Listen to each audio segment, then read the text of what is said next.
Also, speaking of elections, craziness, just head spinning, we have Maricopa County, and this was mainstream news last night. This was probably the biggest news of the entire night. Well, a judge ruled against extending voting hours Tuesday in Maricopa County, which is in Arizona, after officials held an emergency hearing following, are you sitting down, 60 different voting centers experiencing ballot printing issues, according to local media. As if you didn't know midterms were coming up, that you would have checked these devices, right? Fairest and free election ever, folks. Fairest free election. If the officials were to pass the motion, polls in Arizona would be open until 10 p.m., while suspending any tabulated early ballot returns from public release in Maricopa County until 11 p.m.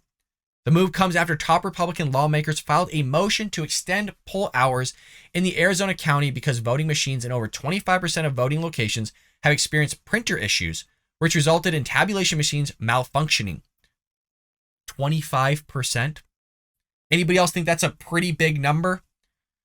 And look, it wouldn't just be Republicans that would capitalize on getting their votes counted. Democrats would too. Find it a little odd that this guy wouldn't extend it. I'm not saying there's anything suspicious about it, but damn, voting machines in over 25% of the voting locations are malfunctioning?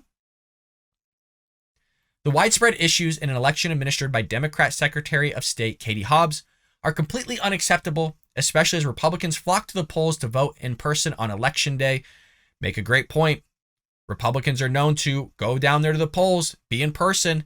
They actually want to feel utilizing their right to vote, not just checking a box on a piece of mail, licking it, and sending it away. They want to get down there. They're the ones that get screwed.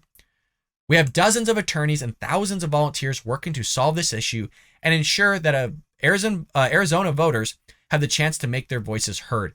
I personally think it should have been extended because it's again, it's not just about Republicans. Democrats need to get their votes in too. Everybody should have the right to vote. And if you got a screwed up system, then go freeform, go freehand with it. Start sealing up those bad boys, whatever you need to do. People have the right to vote, folks. Democrat, Republican, Independent, don't matter.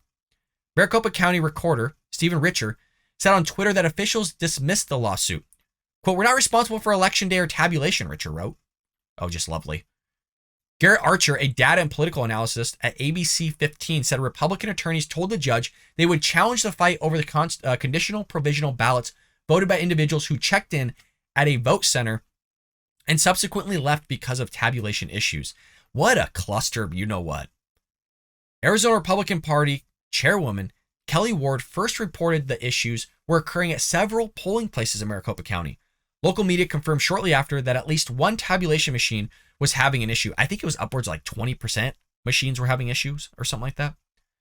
Later in the morning, local outlets and county officials reported that as many as 1 in 5, 20%, polling places were having problems.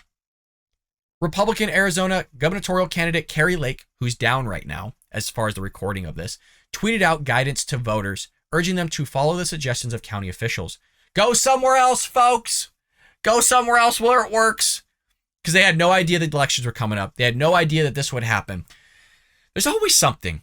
There is always something. We can never just have things go right. I don't know what the hell it is. As if you couldn't vote old school by, again, just checking the box and turning it in. Why are we dealing with these machines all the time? Why? I mean, it's every election. Every election, something happens. And look, folks, I know it's morning.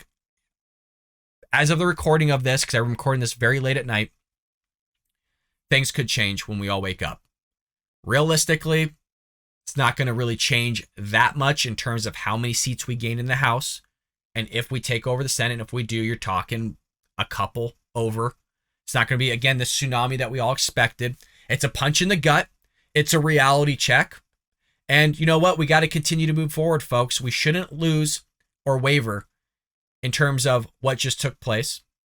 We got to continue to do and spread conservative Republican values to America. And that's why it's so important to like and subscribe these videos. I will continue to do my job. I will try to even do it a little bit better each and every year that we continue the Bald Brad Show so we can gain more people, have a better community of conservatives and Republicans, and continue to expand here and hopefully gain even more people to come from the Democrat Party to the Republican Party and open their eyes and awaken them to what's going on with the Democrat Party. What's going on? with their platform, what's going on with their messaging, and how they are driving this country into the ground, folks. I hope you enjoyed that clip from the Bald Brad Show. If you did, make sure to hit that subscribe button so you can stay up to date on all our future content.